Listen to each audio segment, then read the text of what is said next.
당신이 알아야 할 진실. 신세계 프로젝트.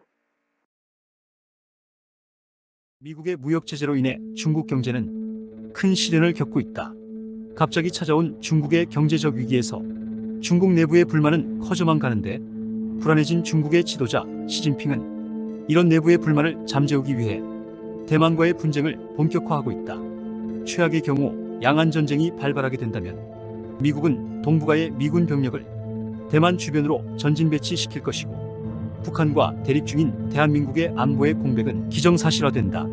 미국의 전 대통령 닉슨의 집권기 시절부터 논의되어 온 미국의 주한미군 철수 이야기가 나올 때마다 우리 대한민국은 핵무장을 주장하며 주한미군 철수를 막아왔는데, 과연 대한민국은 정말 핵무장을 하려고 했던 것일까? 대한민국이 핵무기를 가질 뻔했던 그때의 이야기를 해보자. 핵무장의 시작 1950년대 2차 대전이 끝나고 전 세계는 핵무장의 붐이 일어났다. 태평양 전쟁을 끝낸 미국의 원자폭탄은 세상을 놀라게 하기에 충분했고, 유럽을 포함한 많은 국가들은 핵무기 개발에 돌입한다. 전쟁 종식 이후 미국의 라이벌로 미국과 냉전에 돌입한 소련은 미국의 핵개발 프로젝트인 맨해튼 계획에 참여한 과학자들을 통해 두 번째 핵무기 보유국이 되었고, 능력을 가지고 있던 다른 국가들 역시 차례로 핵무기를 보유하게 된다. 핵무기를 가진 국가와 갖지 못한 국가의 안보력은 완전히 다른 수준 차이를 보이게 된다. 때문에 핵무기를 갖지 못한 국가들은 수시로 핵무기를 갖기 위해 노력을 하게 되는데, 여기서 북한과 전쟁을 치르고 치열한 대립을 하고 있던 대한민국 역시 핵개발을 염원하게 된다. 미국은 핵무기의 확산을 우려해서 한국의 핵무장을 원치 않았다.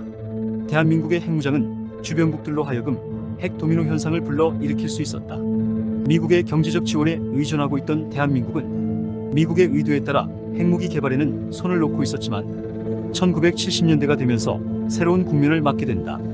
핵 분쟁을 제외한 아시아의 분쟁은 알아서 해라.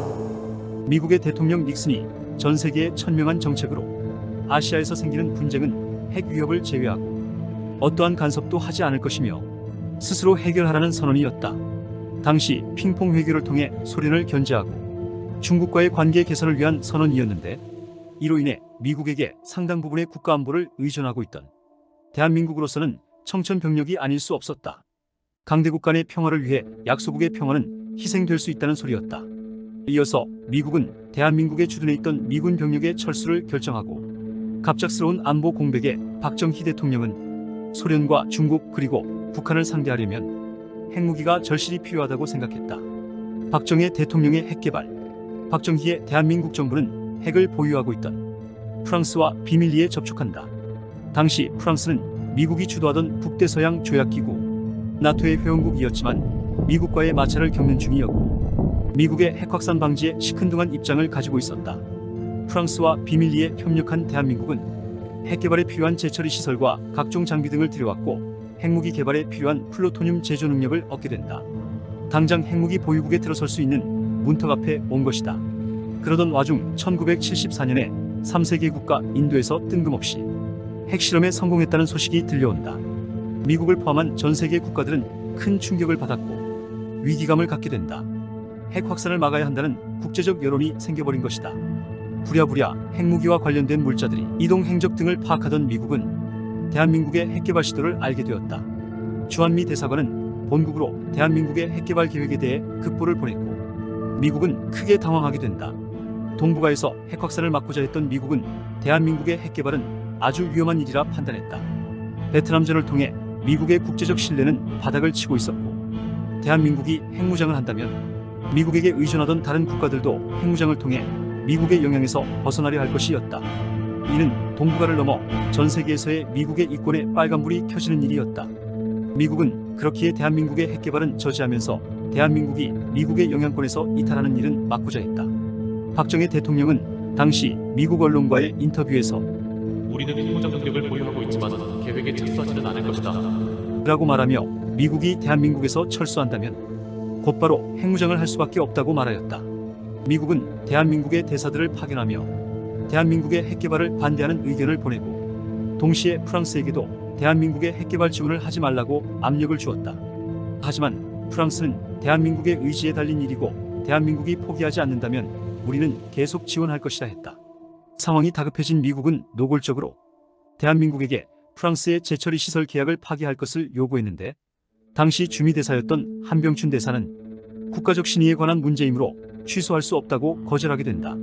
한미 관계가 완전히 파탄나게 될 위기에 처한 미국은 대한민국 정부의 최후 통첩을 하게 된다. 미국의 지원을 모두 철수하고 미국이 가하는 제재를 받을 것인지 프랑스의 재처리 플랜트를 받을 것인지 선택하라고 으름장을 놓았다.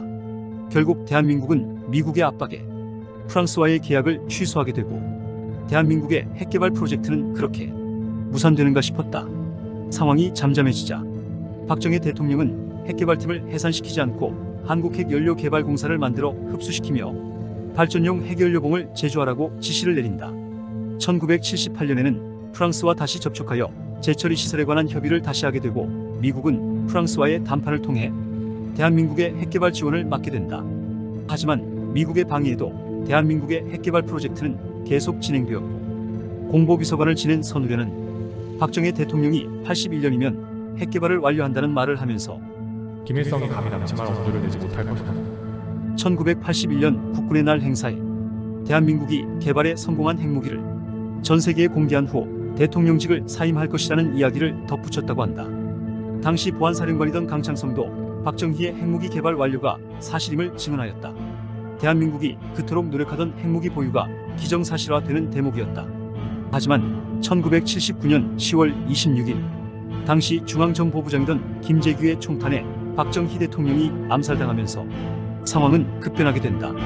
의지를 갖고 핵개발을 추진하던 지도자의 부재는 계획의 추진력을 잃게 하였다. 그 후 새로 권력을 잡은 전두환은 군부 독재자로서 미국의 신의를 얻기 위해 대한민국의 핵개발 포기를 선언하게 된다. 이것에 대한 미국의 보답으로 당시 최신의 전투기 F-16의 한국 판매를 허용하고 주한미군의 병력을 증원하기로 한다. 이렇게 한국은 핵포기의 대가로 미군의 안보 공백을 해소하였다.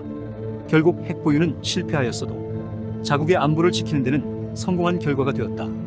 언젠가 다시 미군이 대한민국에서 철수를 고민하게 된다면 핵무기를 가지고 있는 북한과 중국 그리고 러시아를 견제해야 하는 우리로서는 다시 핵무장을 고민해야 할지도 모른다.